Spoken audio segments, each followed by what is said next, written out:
यह कहानी नारद जी की है।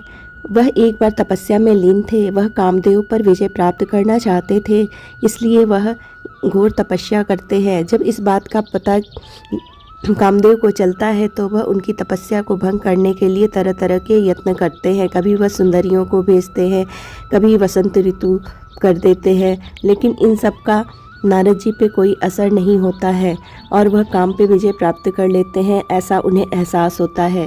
फिर वह यह समाचार सभी को सुनाने जाते हैं। सबसे पहले वह कैलाश पर्वत पे जाते हैं। वह शिव पार्वती का अभिवादन करते हुए कहते हैं कि हे भोलेनाथ, मुझे आशा है कि आप मेरी बात सुनकर बुरा नहीं मानेंगे। मैंने कामदेव को जीत लिया। जिस कामदेव पर आप विजय नहीं प्राप्त कर पाए थे, उस पर मैंने विजय प्राप्त कर लिया। आपने मेरी बात का बुरा तो नहीं माना। शंकर जी मन ही मन हंसते हैं। फिर कुछ सोचकर उनसे कहते हैं कि आपने यह बात मुझसे तो कह दी, लेकिन आप इस बात की चर्चा श्री हरि विष्णु से मत करिएगा। नारद जी तो नारद जी थे, वह इस बात को कैसे मान जाते। वह अपनी प्रशंसा सुनने के लिए और अपनी बड़ाई करने के लिए लालायित थे।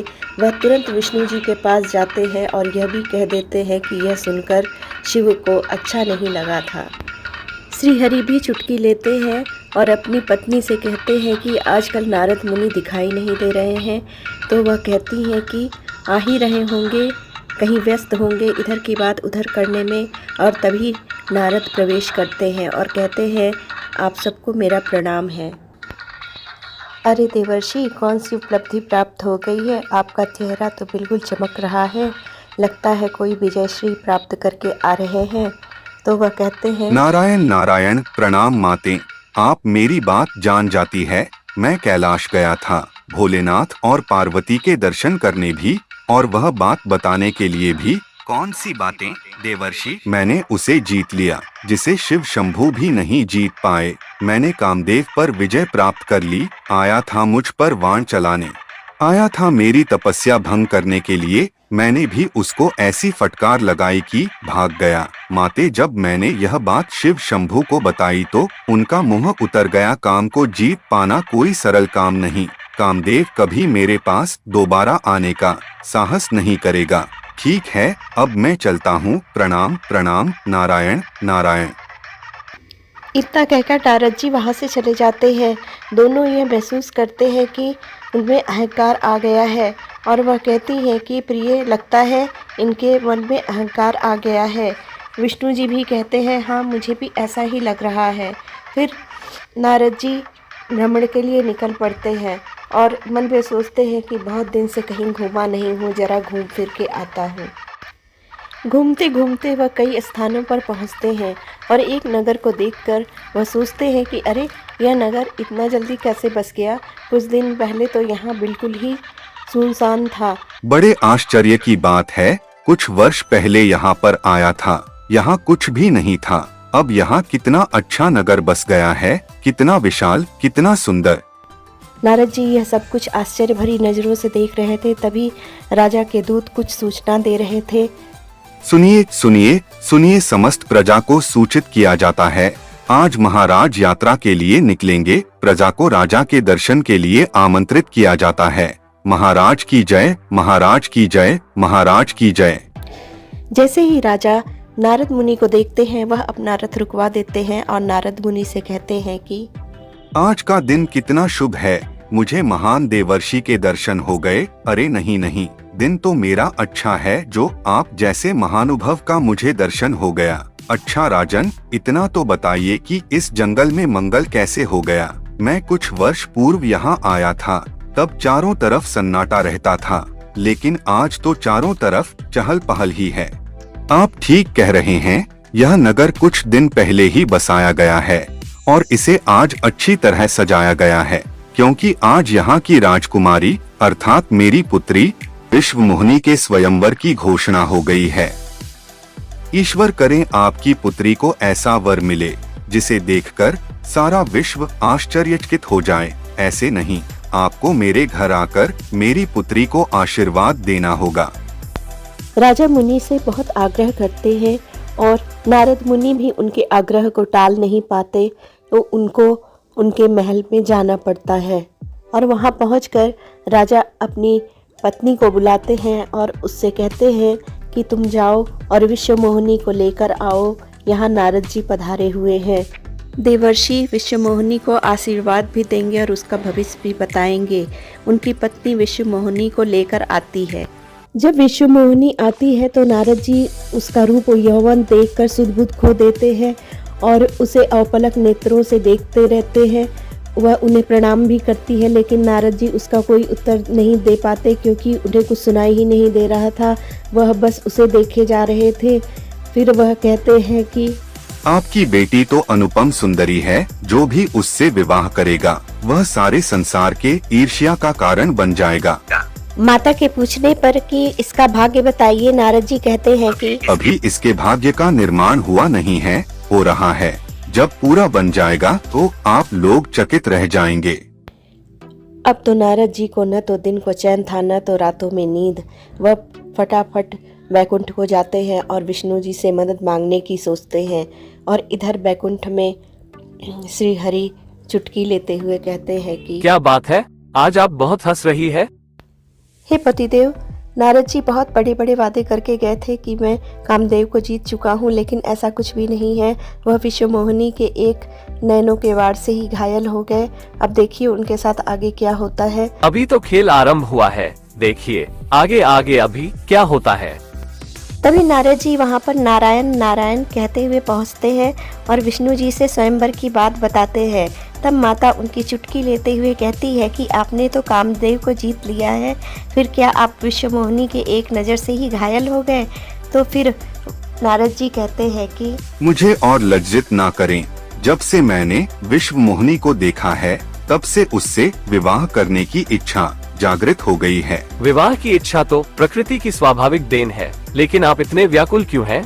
जय और स्वयंवर प्रतियोगिता में भाग लीजिए। आपके होते हुए विश्वमोहिनी किसी और को कैसे चुन सकती है। विश्वमोहिनी के स्वयंवर में एक से एक सजीले नौजवान आएंगे, जिनकी वेशभूषा और सजावट निराली होगी। उन राजकुमारों के आगे मैं सीधा साधा सन्यासी कहाँ टिक पाऊंगा। हाँ नारद जी, बात तो आप ठीक कह रहे हैं। समस्या है, गंभीर समस्या है। बताइए आप मुझसे क्या सहायता चाहते हैं। फिर नारद जी कहते हैं कि आप कुछ ऐसा करें जिससे मेरा कल्याण हो जाए। आप मेरा रूप ऐसा बना दे कि जो भी मुझे देखे वह मुझ पर मोहित हो जाए। विष्णु जी अपनी हंसी छुपाते हुए नारद से कहते हैं कि मैं ऐसा ही कुछ करूंगा जिससे आपका उद्धार हो जाएगा और सब लोग आपसे प्रभावित होंगे। नारद मुनि बहुत खुश होते हैं और वापस लौट जाते हैं। आखिर स्वयंवर का दिन आ ही जाता है। सभी सज धज कर स्वयंवर में पहुंचते हैं और नारद मुनि भी सज धज कर स्वयंवर में पहुंच जाते हैं। विश्वमोहिनी के पिता स्वयंवर को देखकर बहुत खुश होते हैं और आए हुए अतिथियों को संबोधित करते हुए कहते हैं कि अतिथिगण, आप सबने इतनी दूर दूर से यहाँ पहुंचकर मेरा मान बढ़ाया है। मेरे निमंत्रण को स्वीकार करके आपने मुझ पर उपकार किया है। मैं आप सबका हार्दिक आभारी हूँ। मैं देख रहा हूँ मेरी इकलौती पुत्री के स्वयंवर में भाग लेने के लिए मानव, दानव, देव, यक्ष, वानर राज भी पधारे हैं। मेरे पुत्री के सौभाग्य की जितनी भी तारीफ की जाए कम है। मैं अपनी पुत्री विश्वमोहिनी को अनुमति दे रहा हूँ। वह जिसे भी चाहे अपना पति स्वीकार कर ले। मैं सहर्ष उसे अपना जमाता मान लूंगा। विश्वमोहिनी। नारद जी को देखकर आए हुए अतिथिगण हंसने लगते हैं तो नारद जी मन ही मन सोचते हैं कि नारायण का अनेक अनेक धन्यवाद। उन्होंने मुझे सुंदर रूप और वस्त्र आभूषण देकर मेरा उद्धार कर दिया। यहाँ एक से एक बाके सजिले आए हुए हैं, लेकिन किसी को देखकर कोई इतने प्रसन्न नहीं हो रहे हैं जितना मुझे देखकर हो रहे हैं। अवश्य ही नारायण ने मेरा अद्भुत श्रृंगार किया है। अहंकार से भरे हुए नारद जी विश्वमोहिनी के आगे 2-3 बार जाते हैं कि वह वरमाला डाल दे, लेकिन वह उन्हें वरमाला नहीं डालती। तभी वहाँ विष्णु जी आते हैं। विष्णु जी कहते हैं आओ पहले मुझ में समा जाओ। विश्वमोहिनी उनके पास जाती है और दोनों एक दूसरे में समा जाते हैं और यह देखकर नारद जी को आश्चर्य होता है। घोर निराशा के बीच नारद जी को एहसास होता है कि लोग उनकी तरफ देखकर हंस रहे हैं, तो वह जाकर दर्पण में अपना चेहरा देखते हैं। वहाँ उनके आश्चर्य की सीमा न थी, क्योंकि उनका चेहरा तो बंदर का हो चुका था। वह गुस्से में कांपने लगते हैं और विष्णु को भला बुरा कहने लगते हैं। वह तुरंत ही विष्णु के पास जाने लगते हैं और रास्ते में सोचते हैं कि इन्होंने मेरे साथ इतना बड़ा मजाक क्यों किया। जब विष्णु को विश्व मोहिनी से विवाह करना था तो यह सारा स्वांग और मुझे स्वयंवर में क्यों भेजा और उन्होंने मेरा घोर अपमान कर दिया। ऐसा वह सोचते सोचते विष्णु जी के पास पहुंचते हैं। इधर विष्णु जी की पत्नी उनसे कहती है कि प्रिय, अभी ज्वालामुखी फूटने ही वाला है, नारद मुनि इधर ही आ रहे हैं। नारद जी वहां पहुंचकर कहते हैं कि है नारायण, यह आपने क्या किया, क्यों किया? यह आपने अच्छा नहीं किया। नारायण, मेरी जग हसाई कराकर अपने अच्छा नहीं किया। मैं आपको शाप दे रहा हूँ कि आप मानव योनि में जन्म लेंगे और आप अपनी पत्नी के वियोग को झेलेंगे और मुझे जो रूप देकर मेरी जो जग हसाई कराई है, इस रूप को रखने वाले लोगों से आपको सहयोग और सहायता की भीख मांगनी होगी। हे लक्ष्मी नारायण, आज मुझे बहुत दुख है, मेरे हृदय में अत्यंत पीड़ा है। हे लक्ष्मी नारायण, यदि आपको विश्व मोहिनी से विवाह ही करना था तो आपने मुझे स्वयंवर में जाने के लिए प्रोत्साहित क्यों किया और मुझे वानर रूप देकर मेरी जग हसाई क्यों कराई? आपको विश्व मोहिनी के स्वयंवर में भाग लेने के लिए प्रोत्साहित क्यों किया? दूसरा यह कि मैंने आपको वानर रूप देकर आपका उपहास क्यों कराया? जब आपने कहा था कि मैंने काम पर विजय प्राप्त कर ली है तो असल बात तो यह थी कि आपने काम पर विजय प्राप्त नहीं किया था और आपके अंदर अहंकार आ गया था। मैं आपके अहंकार को खत्म करना चाहता था।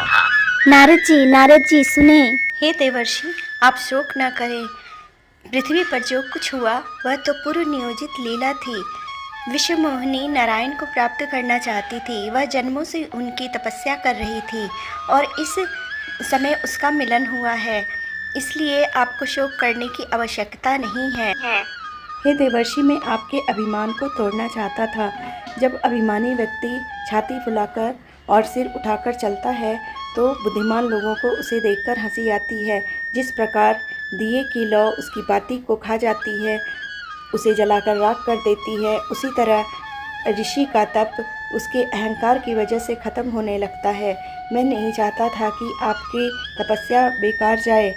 और हे ऋषिवर, जहाँ तक वानर रूप देने का प्रश्न है, उसका अर्थ यह है कि एक अभिमानी व्यक्ति का अच्छा खासा रूप भी बिगड़ जाता है और उसे देखकर हंसी आने लगती है और मैं कुछ नहीं करना चाहता था। अब मुझे पूरा यकीन है कि आपके अंदर का अभिमान निकल चुका है।